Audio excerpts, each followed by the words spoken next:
Hi, it's Mike from ReplicaAirguns.com, and I'm doing a review of the Cybergun GSG 92. And this is a blowback styled airgun. It's in 4.5mm metal or steel BBs. There are two versions of this gun. There's actually an airsoft version in 6mm as well. So let's go over some of the box specifications. On the box it says it shoots about 312 feet per second, 66 yards power range, mag capacity of 24 BBs, although I was only able to get 22 in mine, weight of about 2.5 pounds, so 2.42 pounds, 8.5 inch length, so almost 9 inches, and it says in the box that it has this back system, but that I believe is just for the airsoft. And the other review that I did of the SIG, it also said that it had the backs on it, but from what I understand this is just an airsoft feature. Alright, so it should be X'd out. Let's take a look inside here, what you get in the box. Get all your propaganda at the top, and you get some steel BBs. You also get the tool for putting in your CO2 screw. This is an extra one. The magazine, and you'll see that you get two of these, which is nice just in case you lose one, and this is obviously used to screw that in. I just want to compare this to the SIG magazine, and you'll notice there's no cutout because the SIG magazine is a little bit thicker, so they didn't need to put these cutouts in to accommodate the CO2, but very similar magazines. Okay. And the gun itself, here it is. Let's take this away.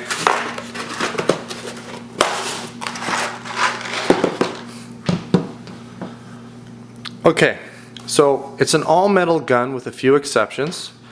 The safety lever apparently is plastic, and the magazine release is plastic. The reason I know this is because I've read some other reviews, and that's what people have stated. You wouldn't really notice unless someone pointed it out. It blends into the gun quite well. And of course there's probably a few little internal parts that may be plastic as well, some seals and different things as well. But a couple things that I like. Of course, I like the fact that the barrel itself has a nice wide opening, so it looks like a real 9mm when you first look at it. The gun is styled after a Beretta 92 FS, and very similar. I believe the actual version of this gun is a Taurus knockoff, but that one again is styled after the Beretta 92 FS. Slight differences between them.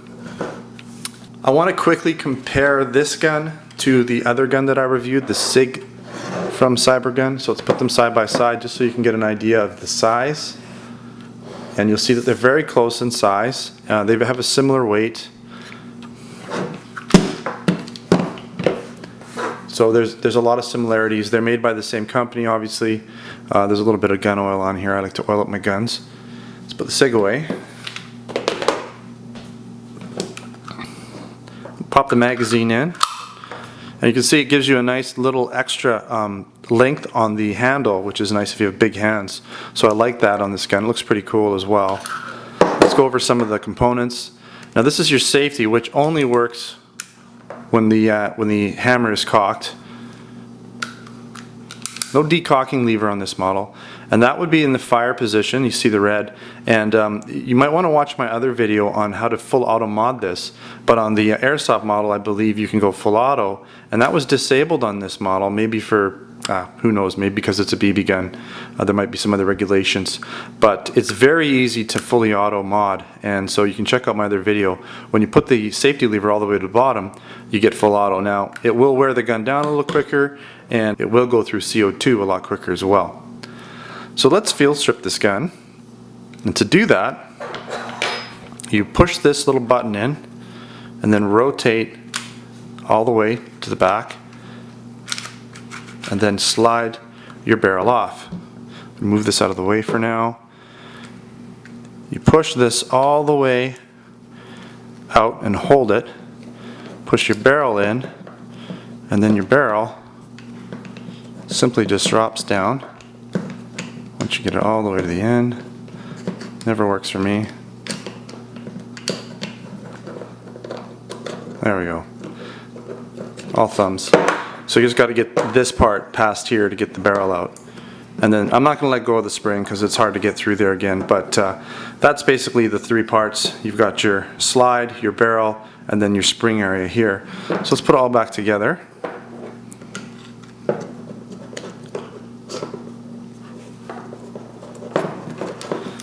And this just goes on the end here. And then you the slide back in.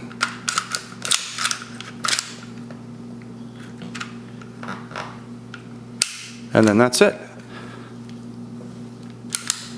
Okay, so those are the components. Some other things that I like about the gun. Now, it doesn't have adjustable sights, but it does have the little white dot here, and it's a fairly easy gun to aim. I found really no difficulty aiming it. It's basically a double or single action gun. Again, here's the safety lever. This is your slide catch and slide release. Again, that's how you field strip the gun here, your barrel and everything there. This is the magazine release as well. It's your magazine release. And again, this gun is pretty much entirely all metal.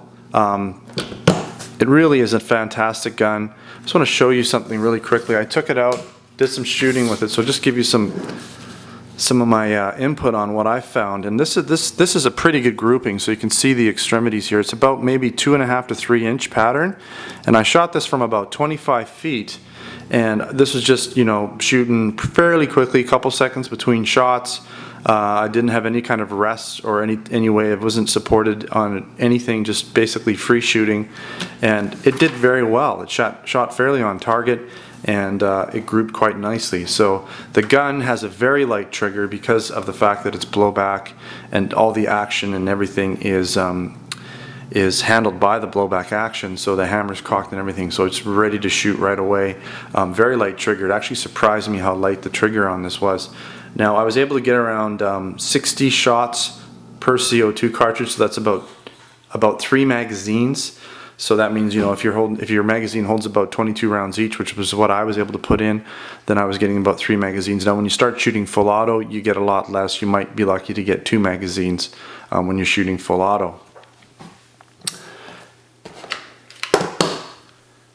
Now, comparing these two guns, which one would I prefer? It's really a tough call. I love SIGs, so I really like this gun, the SIG. I love the style, but this one doesn't fully auto mod very easily. So if you're a Beretta fan and you want a fully auto, a gun that you can easily fully auto mod, then this would definitely be the gun. It's a little smaller too, so maybe a little more compact if you're looking for a little bit more compact gun. So what don't I like about this gun? Well, there's not too much that I don't like about this gun. You know, it's really got everything that I'm looking for in a replica air gun, other than the fact that, you know, the feet per second can be a little bit higher, but there's a lot going on with the blowback action happening, and, you know, you can't expect to get a lot of feet per second when there's this much blowback and all the guns cycling so much. You know, in a perfect world, I'd love to see the safety in full metal there, and I'd like to see maybe the magazine release in full metal.